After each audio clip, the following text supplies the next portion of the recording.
आज हमारे सामने है शशांक भारती का उपन्यास देहाती लड़के। और इसके कुछ बहुत ही दिलचस्प अंश।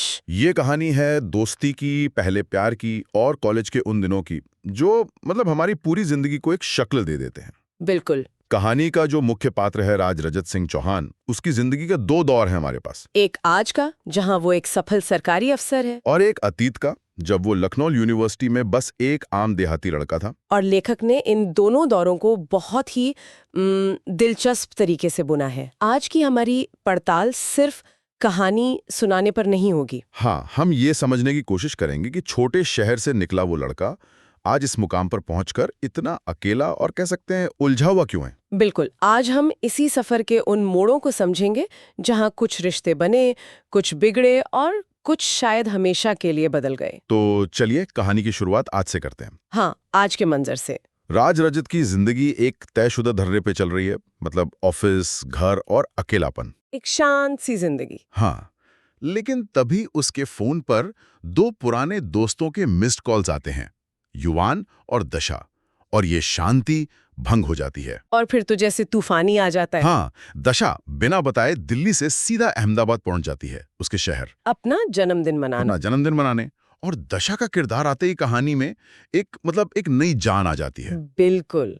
वो बहुत बेबाक है, बिंदास है, जो सोचती है वही करती है। बाइक चलाती है। हाँ। और उसका यूं अचानक चले आना सिर्फ एक मजेदार घटना नहीं है, ये अतीत का दरवाजा खटखटाने जैसा है। सही बात है। वो राज रजत की उस व्यवस्थित, उस कंट्रोल दुनिया के लिए एक चुनौती है जो उसने अपने चारों ओर बना रखी है। उनकी बातचीत में एक पुरानी बेतकल्लुफी तो है, लेकिन एक अजीब सी दूरी भी महसूस होती है। हाँ, दशा मजाक में उससे शादी का प्रस्ताव रख देती है और राज रजत वो बड़ी सफाई से टाल देता है। अच्छा। वो उसके साथ घूमता है, मूवी देखता है, पर जब दशा उसके फ्लैट पर रुकने की बात करती है तो वो मना कर देता है।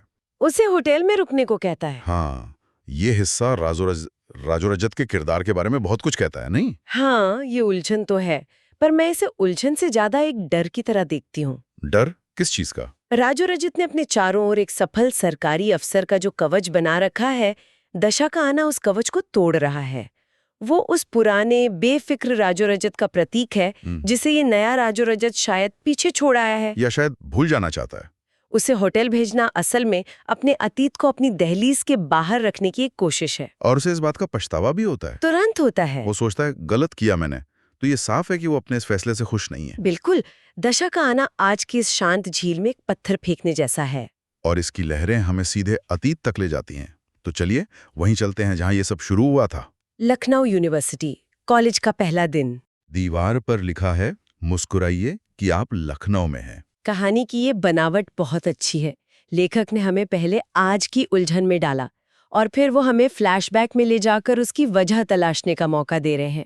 और क्लास का माहौल भी एकदम नया है, थिएटर जैसी क्लास। लड़के लड़कियों के बैठने की अलग अलग कतारें। और फिर एंट्री होती है प्रेरणा दीक्षित की, जो आते ही पूरे क्लास पे छा जाती है। हाँ, हाथ में एक एप्लीकेशन, टाइम टेबल बदलवाने के लिए सबसे साइन करवा रही है।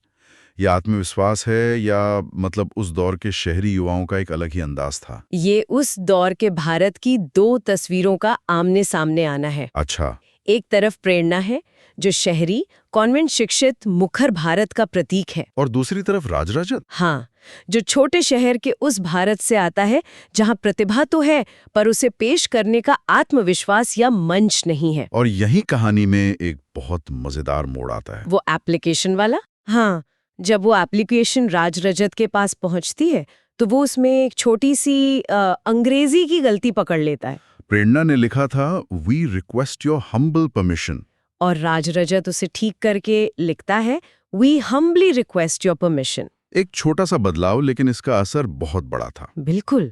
ये सिर्फ एक ग्रामर की गलती ठीक करना नहीं था। तो क्या था ये उस देहाती भारत का आत्मविश्वास जताना था। उस लड़के का जिसे शायद सब कम आंक रहे थे, उसने उस लड़की को चुनौती दी जो आत्मविश्वास का दूसरा नाम लग रही थी। और यहीं से उनके रिश्ते की नींव पड़ती है। हाँ, जो बराबरी, सम्मान और एक मीठी सी नोकझोंक पर आधारित है। पर कॉलेज की दुनिया दोस्तों के बिना तो अधूरी है। बिल्कुल अधूरी है। और राज रजत की जिंदगी में दो और मजबूत किरदार आते हैं, शशांक और युवान। हाँ, एक क्लासिक तिकड़ी। ये तिकड़ी सिर्फ मनोरंजन के लिए नहीं है ना? नहीं, ये राज रजत के विकास को, उसके कैरेक्टर डेवलपमेंट को समझने के लिए बहुत जरूरी है। शशांक को ही ले लीजिए, लंबा चौड़ा बॉडी बिल्डिंग का शौकीन। और हमेशा अपने सिंगल होने का रोना रोने वाला। हाँ, वो एक तरह से राज रजत के लिए आईना है। राज रजत जब शशांक को देखता है तो उसे अपना ही देहातीपन, अपनी मासूमियत नजर आती है। जिसे वो शायद पीछे छोड़ना चाहता है। बिल्कुल। और फिर है युवान, वो तो एकदम अलग है। स्मार्ट, अमीर, बाइक वाला लड़का। जिसकी शहर में पहचान है। युवान वो सब कुछ है जो राज रजत शायद बनना चाहता है। मैं कहूंगी आदर्श से ज्यादा वो एक प्रोटेक्टर है, एक संरक्षक। इसका कोई उदाहरण है कहानी में? हाँ, वो प्रैक्टिकल लैब वाला सीन बहुत अच्छा है, जब रितेश नाम का एक लड़का राज रजत को गवार कहकर बार बार परेशान करता है। तो युवान आकर उसे बचाता है। वो आकर से फेक लाइन बोलता है, क्यों तुम्हें नहीं आता? और बस इतना कहना ही काफी होता है। प्रैक्टिकल लड़कियों को रेटिंग देने तक सीमित नहीं थी। नहीं, ये दोस्ती राजा रजत की अपनी पहचान की लड़ाई का मैदान भी थी। लेकिन कहानी का रुख तब बदलता है जब राजा रजत और प्रेरणा का रिश्ता दोस्ती से थोड़ा आगे बढ़ता है। और इसकी वजह बनता है एक धोखा। हाँ, प्रेरणा का बॉयफ्रेंड रितेश उसे धोखा दे रहा होता है। और वो पल कहानी का एक बहुत ही नाजुक और अहम मोड़ है, जब प्रेरणा टूटकर राजा रजत के कंधे पर सिर रखकर रोती है। उस पल में वो सिर्फ दोस्त नहीं रह जाते। नहीं, राजा रजत उसे चुप कराता है, हंसाने की कोशिश करता है। वो उस पल में उसका सहारा बनता है, जब वो सबसे ज्यादा कमजोर होती है। और उसी पल माहौल को हल्का करने के लिए वो मजाक में उसे अपनी पार्ट टाइम गर्लफ्रेंड बनने को कहता है। वो कहता है, अरे यार तुम क्यों उसी के बारे में सोचने लगी, तो मेरी पार्ट टाइम गर्लफ्रेंड बन जाना ना। ये सुनने में एक मजाक लगता है। हाँ हूँ, बिना किसी शर्त के यहाँ दोस्ती एक गहरे भावनात्मक सहारे में बदल जाती है। और इसके बाद उनकी केमिस्ट्री और भी गहरी हो जाती है। वो एक दूसरे को चिढ़ाने लगते हैं। प्रेरणा उसे देहाती कहती है तो वो उसे हलवाई कहकर चिढ़ाता है, क्योंकि उसके पिता का केटरिंग का बिजनेस होता है। और फिर एक दिन प्रेरणा क्लास के सामने सबके बीच उसे गले लगा लेती है। वो गले लगाना एक तरह की सार्वजनिक घोषणा थी कि उनके रिश्ते में कुछ खास है। हाँ, वो दुनिया को बता रही थी कि राजरत उसके लिए क्या मायने रखता है। उस एक पल ने उनके रिश्ते को एक नई पहचान दे दी। तो अतीत में इतने मजबूत रिश्ते थे, और आज सब कुछ बिखरा हुआ है। बिल्कुल। दशा के जाने के बाद राजरथ युवान को फोन करता है, और ये फोन कॉल आज की कड़वी हकीकत को हमारे सामने लाकर रख देता है। हाँ, वो कॉल कहानी की आत्मा है। वो उन सारे सवालों को जन्म देती है जिनका जवाब हमें चाहिए। बातचीत की शुरुआत तो सामान्य होती है।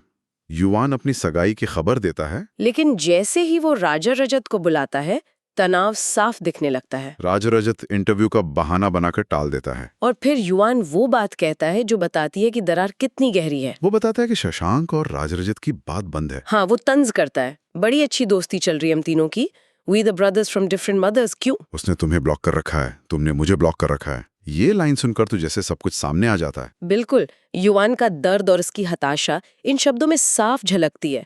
वो बताता है कि कैसे वो उन दोनों के अहंकार के बीच पिसता रहा है। राजा रजत सफाई भी देता है कि वो किसी से कटा नहीं, बस अपने अकेलेपन में है। तो युवान उसे आईना दिखाता है। वो कहता है, तुम दोनों की ईगो में मैं पिसता हूँ। तुम्हें पता तुम दोनों के चक्कर में कितनी शाम बर्बाद हुई है मेरी। लेकिन जो सबसे चुभने वाली बात युवान कहता है वो कुछ और ही है। वो उनके झगड़ों के बारे में बात करता है। हाँ, और ये इस उपन्यास की सबसे गहरी लाइनों में से एक है। युवान कहता है, पहले भी तुम दोनों मैरिड कपल की तरह झगड़ते हुए मेरे पास आते थे, पर हमेशा साथ रहते थे। दिक्कत तो तब शुरू हुई जब दोनों में से एक ने झगड़ना बंद कर दिया। ये लाइन राजरचत के पूरे बदलाव को बयान कर देती है। इसका क्या मतलब निकाला जाए कि झगड़ना बंद करना रिश्ते के खत्म होने की निशानी है? इसका मतलब है कि उदासीनता या इनडिफरेंस रिश्ते के लिए लड़ाई झगड़े से ज्यादा खतरनाक है। अच्छा, जब तक वो लड़ रहे थे, मतलब उन्हें रिश्ते की परवाह थी। ठीक है। वो एक दूसरे से उम्मीद रखते थे, एक दूसरे पर हक जताते थे। और राज रजत ने लड़ना छोड़ दिया। युवान यही कह रहा है कि राजरत ने शायद सफल होने की प्रक्रिया में इतना बदल लिया कि उसने लड़ना, हक जताना और शायद परवाह करना ही छोड़ दिया। वो इतना मैच्योर या दूर हो गया कि उसने झगड़े को फिजूल समझकर रिश्ते को ही छोड़ दिया। बिल्कुल, ये अहंकार की जीत और दोस्ती की हार की कहानी है। तो ये फोन कॉल हमें उस मुहाने पर लाके खड़ा कर देता है जहां हमें पता चलता है कि कॉलेज के वो सुनहरे दिन अब कड़वी यादों में बदल चुके हैं। और सवाल ये उठता है कि ऐसा क्या हुआ कि ये ब्रदर्स फ्रॉम डिफरेंट मदर्स एक दूसरे की शक्ल तक नहीं देखना चाहते। और यही सवाल इस कहानी को आगे बढ़ाता है।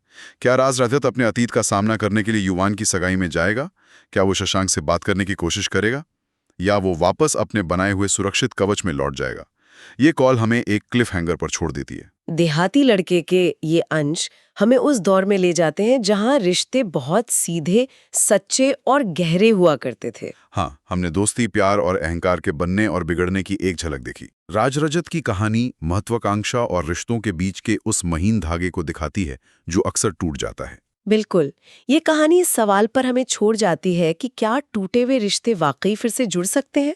या वक्त की धूल इतनी जम जाती है कि पुरानी चमक वापस लाना नामुमकिन हो जाता है। और अंत में एक सवाल जो ये अंश हमारे लिए छोड़ जाते हैं, क्या जिंदगी में आगे बढ़ जाने और सफल हो जाने की कीमत अक्सर हमें अपने सबसे अनमोल रिश्तों को खोकर चुकानी पड़ती है?